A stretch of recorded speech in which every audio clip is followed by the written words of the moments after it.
prepare your paper. Very important. It's like anybody been to a job interview? I think I've been a panel for what do you call that, when teacher are applying for jobs in for like basic education. Sometimes they need to study left, right?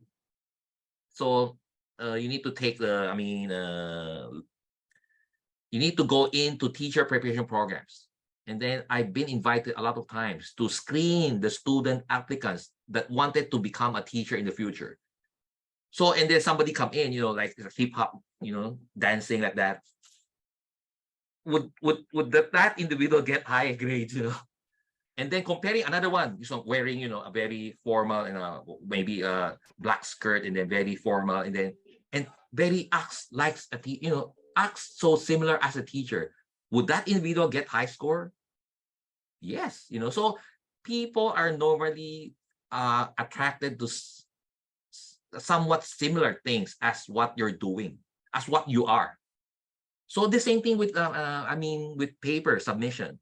If you submit a paper that the format is very similar already to the accepted papers within that journal, the reviewer, even the editor, would say, "Oh, this is so familiar. It's easier to relate." So that's why journals have templates. When you go into the journal you want to submit, look at like I don't know what do you call that, submission guidelines. I think if they would mention really the references, the formatting style, and then they would have a template. Templates mean a sample. This is like skeleton, and then as I mentioned just a while ago, you need to download a sample paper, right? And then format your paper. So it would be easier for the editor, for the reviewer to, it's like your paper is so professionally made, and then, so it's easier to relate. Okay, so the chances of being accepted is higher now. You get like 5%.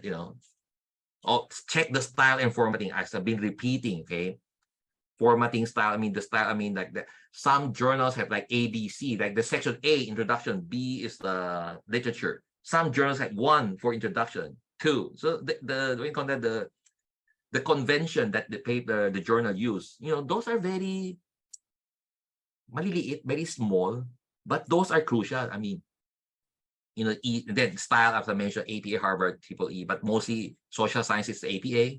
And then be consistent. You use 6 or 7. Do not mix. Mixing is, don't do that, because it's for me. I see immediately. Oh, why is this like something is using 7, and it's not so. It's easy to see that if you're using 6 or 7, don't mix. Okay, that's the thing. Okay, professionalism. And then the parts that are needed, as I mentioned, I keep on mentioning, try to check in to the what they call submission guidelines and download some example papers. So you need to see, like, of course, there's an introduction, literature review methods, and then significant study. Some papers will require limitation, but this depends upon the reviewer. Mostly, I would check the limitations. I would include the limitation, include the methodology, include the sampling. Like, how do you reach the validity of the if you're using survey, if you're using interview, how did you achieve the reliability? There's a lot. Okay, a data analysis for the interview, there's a lot. Okay, so you need to put what is the framework or study, the paradigm. Okay, the theory behind, what are the research questions, those things. How do you know which parts do you need? Look in again to the exemplars. Okay, go back, try to download some example papers. So yeah, this one I mentioned already. Some big 1, big 2, Roman numbers, 1. So depends upon the journal. Okay. Formatting of tables and quotation. Be sure to check that also. I think everybody if you're using APA, how many words for you don't need to put in quotation? Anybody who can tell me? How many words is the maximum quotations? Anybody? Haha. So there are limits. I think there's limits, like you cannot directly quote more than 40. I think if it's more than 40, we'll put it like in what do you call that, quotations, and then you need to put smaller It's not, you cannot include it in the paragraph. You need to separate it, put it out. Okay. Later on, I'll show you more about that. Okay. So let's continue. It's in APA, actually, the APA rules. You can Google, actually, you type quotations, maximum number of quotations, words, something like that, and then you can see. Okay. So, and then the review guidelines. Okay, here. So essentially, double blind. It means like when you submit a paper, do not include your name within the paper. Okay, do not include your name. So that would be double blinded. So, but depending upon the journal, some journal would let you put your name. So it's single blinded. So the reviewer knows you. Okay. And then if it's very strictly double blind, you need to be very careful of self-citation. Know the term self-citation. It's like, let's see. As I've been doing internationalization of higher education in Taiwan, I publish a lot of papers about that. So of course, my future work, if it's in the same topic, I would tend to cite my previous work, my previous papers, right? So technically you cannot put your name. That would be like author 1, author 2, like that. So they're very, it's APA. It's APA style. So anyway, don't worry about that. So it's when you're already writing, that's the time when try to check if the journal is double blinded. So you're not supposed to put your name also even in the references.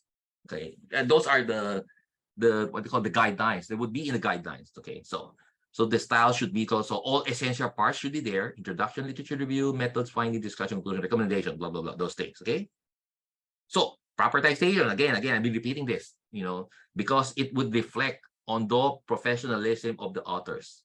Because authors the academic writing is a scientific work. Okay, so, and then research objective should be sound and logic. Sound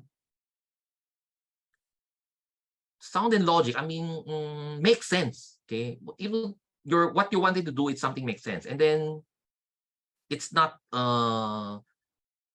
something new. I mean, something significant. But I would say something significant. Okay, so method is clear, because why? Because since it's a scientific undertaking, when somebody wanted to repeat what you did, if your method is not clear, how can they do that? So research process, it means the research process should be clear. Maybe you should tell first how many participants, who are the participants, what are the inclusion criteria, sino kasama, sino hindi kasama, who are the exclusion, who are not included. Okay, and then how did you collect sampling? It's like anybody. Okay, so you should say in the process that how did you collect the data? Because it would be like how valid the data that you collected. It's like garbage in, garbage out. If like it's who's who, anybody answers your survey, and then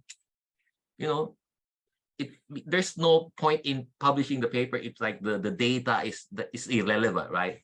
So be sure to clear. And then after collecting the data, how did you analyze? So there would be we say data analysis section, like, the data was entered in maybe in Excel, or maybe use SPSS and did the descriptive statistics, and then t-test and ANOVA were done, blah, blah, blah, those things, or regression were made, or correlation. Okay, so it should be clear because it's scientific.